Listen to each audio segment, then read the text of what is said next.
બોલો સ્વામિનારાયણ ભગવાનની જય. હરે કૃષ્ણ મહારાજની જય.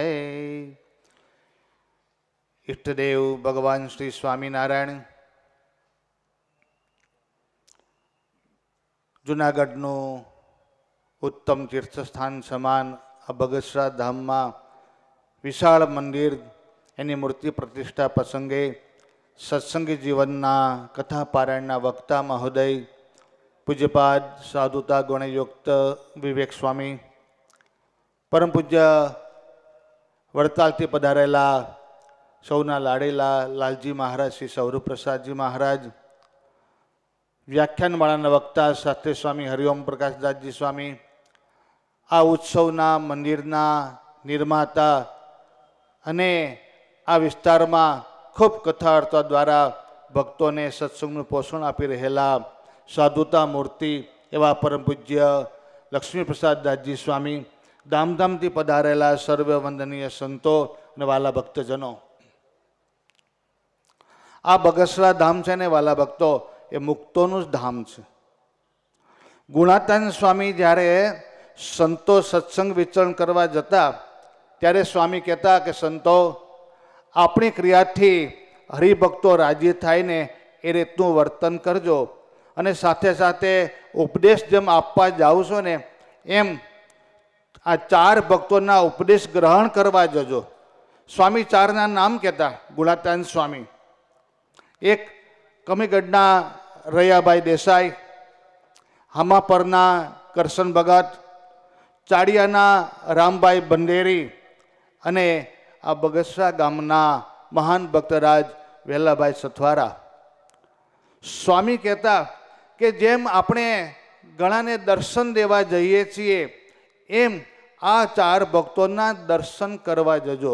વાલા ભક્તો, અક્ષરમૂર્તિ સદગુરુ ગુણાતાન સ્વામી એ પોતાના શિષ્યો, અને કેવા શિષ્યો, બાલમુકુદાસ સ્વામી અતિ સમર્થ સંત, કેટલા એના પરચાઓ, કૃષ્ણચરદાસ સ્વામી હોય, યોગેશ્વરદાસજી સ્વામીઓ, મહાન સંતો, ભગવાન સાથે વાત કરનારા સંતો, ભગવાનને અખંડ ધારી રહેલા સંતો, એને સ્વામી ભલામણ કરે કે બગસરા જાઓ ને તો વેલા ભગતના દર્શન કરજો, એનો ઉપદેશ સાંભળજો, કારણ કે એને મહારાજની બહુ નિષ્ઠા છે, મહારાજની આજ્ઞાનું અભંગપણે પાલન કરે છે. આવા ભક્તોની ખાણ હોય તો આ બગસરા ગામ છે.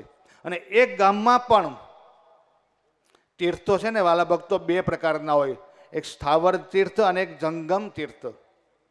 સ્થાવર તીર્થ એટલે આપણે અમારા ગંગા યમુના સરસ્વતી ગઢપુર હોય, વડતાલ હોય, ધોલેરા હોય, જુનાગઢ હોય, બધા સ્થાવર તીર્થ. જંગમ તીર્થ છે, સ્થાવર તીર્થમાં તો આપણે જવું પડે, પણ જંગમ તીર્થ હોય ને એ આપણી પાસે સામે આવે અને આપણું કલ્યાણ કરે. તો વાલા ભક્તજનો, આપણે એટલા બધા ભાગ્યશાળી છીએ કે જંગમ તીર્થ સમાન પરમ પૂજ્ય સાધુતા ગુણયુક્ત એવા પૂજ્યપાદ લક્ષ્મીપ્રસાદદાસજી સ્વામી હોય, વિવેક સ્વામી હોય, આખું સંત મંડળ એ આપણને પ્રાપ્ત થયું છે. આ સંતોને જેટલા નતમસ્તક નમીએ એની માટે જેટલી તાળીઓ પાડીને એટલી ઓછી છે. વાલા ભક્તજનો, મંદિર તો બહુ મોટું થયું છે, ખૂબ સારી વાત છે. યજમાન અમારા નાકરાણી પરિવાર હોય, ન્યાલકરણ પરિવાર હોય, પાંભર પરિવાર, બધા ભક્તોએ ખૂબ સેવા કરી છે. પણ એ મંદિરમાં મહારાજ બિરાજમાન છે, એની સાધુતા યુક્ત જે સંતો છે એની પૂજા કરે છે ને એ જ મોટું ભાગ્ય છે આપણું આ બગસરા ગામનું.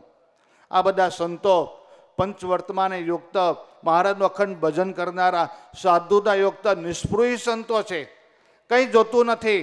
અને આવા સંતો કેવળ ને કેવળ હરિભક્તોના કલ્યાણને માટે આટલો દાખલો કરે છે, સાથે સાથે રાત્રિ દિવસ કથા વાર્તા કરે છે, પોષણ આપે છે, અને પાછું તપ વ્રત અને ત્યાગી યુક્ત એવા સંતો આપણને પ્રાપ્ત થયા છે. ખૂબ ખૂબ આનંદની વાત છે કે આ પ્રસંગે આપણે બધાને આવા સંતો દર્શન આપી રહ્યા છે. ધામધામથી સંતો પધારેલા છે.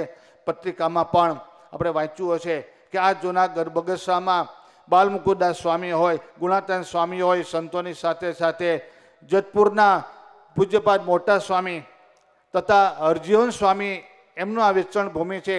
અમારા ગુરુ રાજકોટ ગુરુકુળનું સ્થાપન કરનારા પૂજ્યપાદ શાસ્ત્રીજી મહારાજ, પૂજ્ય જોગી સ્વામી પણ આ બગસરા ગામમાં આજુબાજુ ગામમાં ખૂબ સત્સંગ પ્રચાર કરેલો છે. એવા બગસરા ગામના મૂર્તિ પ્રતિષ્ઠા પ્રસંગે આ પૂજ્યપા લક્ષ્મીપ્રસાદ સ્વામી, વિવેક સ્વામી, એમના સંતોમાં કોટી કોટી વંદન કરીએ.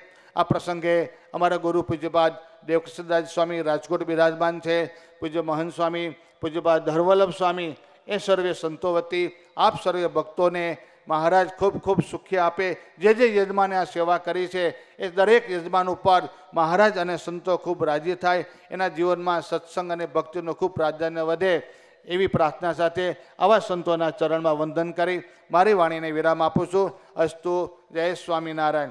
બોલો સ્વામિનારાયણ ભગવાનની.